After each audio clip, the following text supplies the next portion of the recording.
కరూరులో జరిగినటువంటి తొక్కిసలాట్లో 39 మంది చనిపోయారు, 50 మంది గాయాలతో ఉన్నారు. అందులో 2-3 పరిస్థితి విషమంగా ఉంది. ఇలాంటి పరిస్థితుల్లో వారి కుటుంబ సభ్యులందరూ రోదనలతో అక్కడ ఏడుస్తుంటే వీళ్ళేమొచ్చేసి ఇటు టీవీకే డిఎంకే కొట్టుకుంటున్నారు. సరే, ఇది రాజకీయంలో సాధారణమే అనుకుంటే ఇదంతా కూడా ఒక డిఎంకే కుట్ర, డిఎంకే పక్కా ప్లాన్ చేసి కుట్ర చేసిందని టీవీకి చెబుతుంది. మేము చాలా ఎక్కువ మంది వస్తారు, దాదాపు 1,00,000 మంది వస్తారు కాబట్టి వారికి తగ్గట్టుగా ఒక ప్లేస్ చెప్పాము. అక్కడ పర్మిషన్ ఇవ్వకుండా ఇరుకైనటువంటి ప్రదేశంలో పర్మిషన్ ఇచ్చారు. అక్కడ 10,000 మందికి మించి పట్టరు.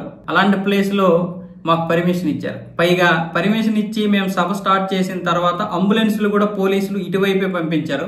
ఇది డిఎంకే పక్క కుట్ర చేసి అంబులెన్సులను పంపించింది. దాంతో మా అధినేత విజయ్ చూసి అంబులెన్సులకు దారిమ్మన్నాడు. తద్వారా జరిగినటువంటి తొక్కిసలాట్లోనే ఇప్పుడు ఎంతమంది చనిపోయారు. ఇదంతా కూడా పక్క ప్లాన్ తో డిఎంకే అయితే కుట్ర చేసిందని టీవీకి కార్యకర్తలు, టీవీలో ఉన్నటువంటి నాయకులందరూ చెబుతున్నారు. అయితే డిఎంకే ఏం చెబుతుందంటే విజయ్ ఆలస్యంగా వచ్చాడు, ఆలస్యంగా రాకపోతే ఇంత తొక్కిసలాట జరగదు. ఆయన సమయానికి రాకుండా ఒక్కసారిగా వచ్చేసరికి అందరూ కూడా గుమిగూడి మీద ఆయన కలవాలంటూ అందరూ కూడా తహతహలాడిపోయారు.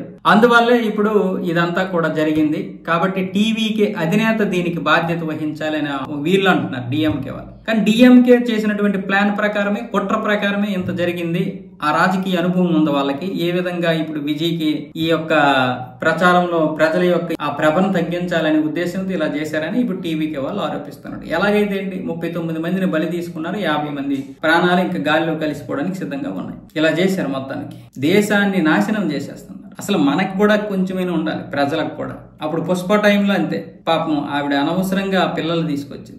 ఆర్సీబీ ఏంటండి, టీవీలో చూసి చూసి చూసి చూసిని కూడా ఆర్సీబీ టీం చేసినటువంటి ఆ విజయోత్సవ సభకి ఒక ఏంటో అసలు చదువుకున్నోలే అలా వెళ్ళిపోతున్నారు. ఇప్పుడేమో ఇది మహాకుంభమేళాలో అలాగే జరిగింది. అలాగే మన తిరుపతిలో కూడా అంతే. తిరుపతిలో దేవుణ్ణి దర్శించుకోవడానికి లేదా ఆ రోజు వైకుంఠ టిక్కెట్లు, నీకు టిక్కెట్ దొరకకపోతే ఏమొచ్చింది నష్టం? లైన్ లో మనం ఉండకపోతే ఇంక మనకి ఏం క్రమశిక్షణ ఉన్నట్లు? మనల్ని మనమే చంపుకుంటున్నాము. వాళ్ళు బాగానే ఉన్నారు. గత 5 సంవత్సరాలు ఇక్కడ జగన్మోహన్ రెడ్డికి ఇచ్చాము, క్రిస్టియన్స్ ని బాగుపరిచాడు. ఇప్పుడేమొచ్చి విజయ్కి ఇవ్వడానికి చూస్తున్నారు మీరందరూ. అసలు హిందూ రాష్ట్రం అయినటువంటి తమిళనాడు ఎలా శోభించింది, అది హిందువులతో శోభమాయంగా ఉన్నటువంటి ఆ ద్రవిడ రాష్ట్రాన్ని ఈ క్రిస్టియన్ చేతిలో పెట్టి నాశనం చేసేస్తున్నారు రాష్ట్రాన్ని. వాడు ఇప్పుడు చూడు, సనాతన ధర్మాన్ని నాశనం చేస్తాను అంటున్నాడు. ఇష్టం వచ్చినట్టు చేసుకుంటున్నారు వాళ్ళు. చనిపోయింది ఎవరు? మనమే చనిపోతున్నాం. సిగ్గుండాలి మనకి కొంచెమైనా.